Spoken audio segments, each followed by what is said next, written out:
So I picked up 2 Tasmanian tree ferns at Country Grocer the other day, and they look like there's almost 3 in them. Three Tasmanian ferns growing in each pot. So Joe suggested maybe putting one here. It is under cover, so it'll be a bit more protected.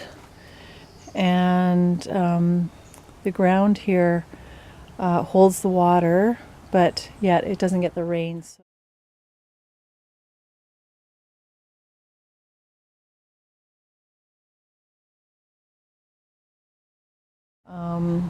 Yeah, it should be a nice spot for it, protected in the winter. And then I have another one over here, another tree fern. We have the big one in the back, but I put this one here for now. It's just sitting here, so I'm not sure what we will do. Joe said maybe we could put it in a pot, a planter, and then just put it away in the winter for protection.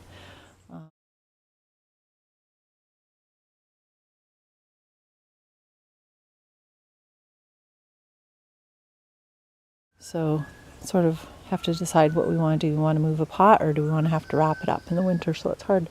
I don't know quite yet what I'll do with that one. And here comes Joe. He just went to get some soil. Okay. I was talking about the 2 tree ferns. There he is. And we have, how many tree ferns now? We have 2, 3, 5. 5, but these This will be seem, number 4 in the ground. yeah, these seem to have like 3 Okay, well, ferns in each one, but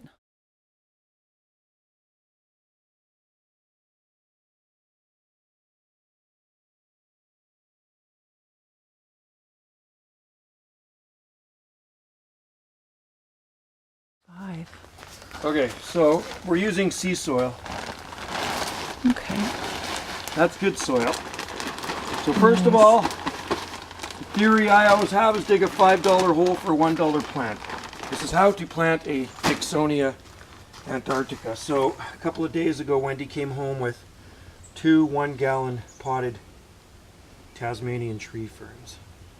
They had them at the local supermarket, and she got them for a steal of a deal. I think these were like $11 or something, right? Yeah, $11.99. Yeah, and there's a whole bunch of them growing in there. So that's a Amazing. man fern, or Tasmanian tree fern is the common name.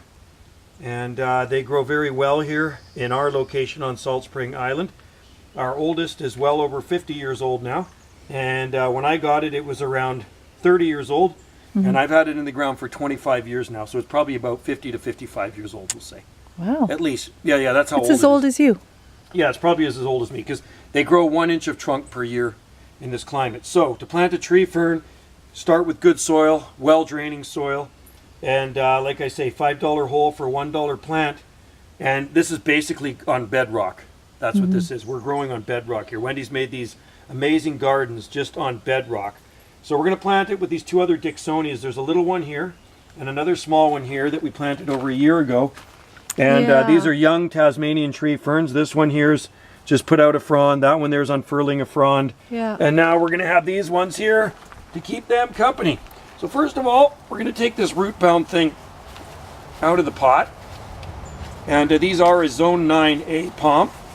And this end of the island is indeed Zone 9A.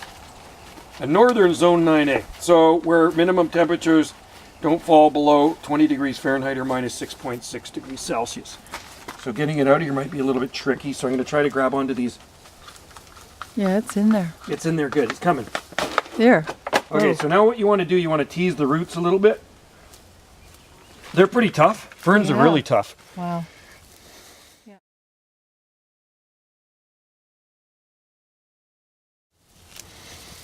You got to remember the trunks on these consist of roots. That's right. So our big one has Yeah. 6 feet of trunk now. And it is evergreen. Wow. They're evergreen in this climate. Okay, so now we're going to pop this baby into the, well, first I'm going to water the soil. They'll grow in full sun at this latitude or full shade. So I water that soil down, Oh, that's beautiful. push that down into there, and then just backfill with this really nice sea soil around. the hole. And there is Wendy's tree fern. Beautiful. That's Wendy's Taz. tree fern, and it's going to grow slow, really slow. This is in a really good location of our garden. First of all, look above us. You got an overhang roof beside your little art gallery. Anyway, there you go. There's really a pretty. Dixonia Antarctica. I mean, I could leave the tag in it if you want. Yeah, keep it. We'll keep it for a while. You want to keep it? Okay. Yeah. Somebody might ask what it is. They can read the tag right there. And there's our little rockery around it. Looks pretty good, eh?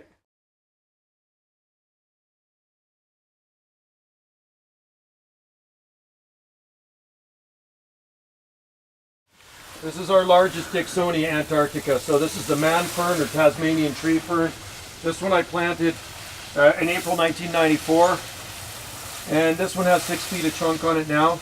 It is evergreen in our climate. This is last year's fronds. And every spring it puts out about 2 dozen new croziers. So they're emerging right now. You can see the top of them, the fiddleheads unfurling. Yeah. And as you can see, it's in full afternoon sun here. It's actually early evening. And this gets the sunset from, well, it gets the afternoon sun from. There you are. It probably gets the sun from 2 o'clock on. Oh yeah. From 2 it's o'clock so on, it's beautiful. in hot sun. Isn't it nice being underneath it? It's like a massive umbrella. It does well here. Very tropical. There are some nice ones hidden in private gardens, and this is one of them, right here. This one was imported from Tasmania in 1991, and it came I got it through the Palm Society. So okay, so in the winter, yeah, I put burlap. I put burlap in that crown right there. So the Okay. most important thing to do if it gets really, really cold, the most tender part of the tree fern is where those fiddleheads come out. So I see a lot of people lose tree ferns in colder climates. They try growing them.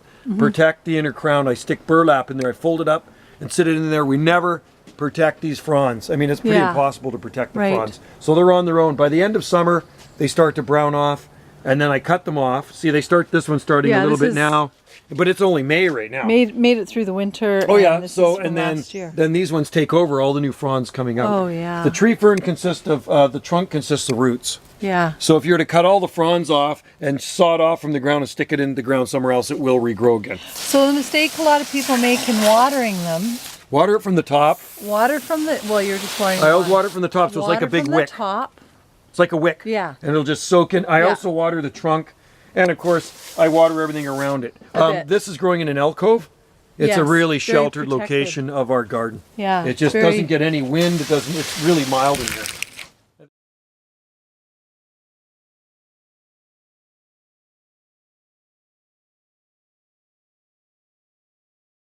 I mean, look at this Camadoria palm. This one's been outside since 1997. Oh yeah. Camadoria radicalis was aspidistra. Those are all palms. Then we put a mirror in here so you can see it again in the mirror. It's kind of cool. Pretty nice plant. Oh, it's just beautiful. Wendy's baby. It's just There it is, beautiful. folks. So try when you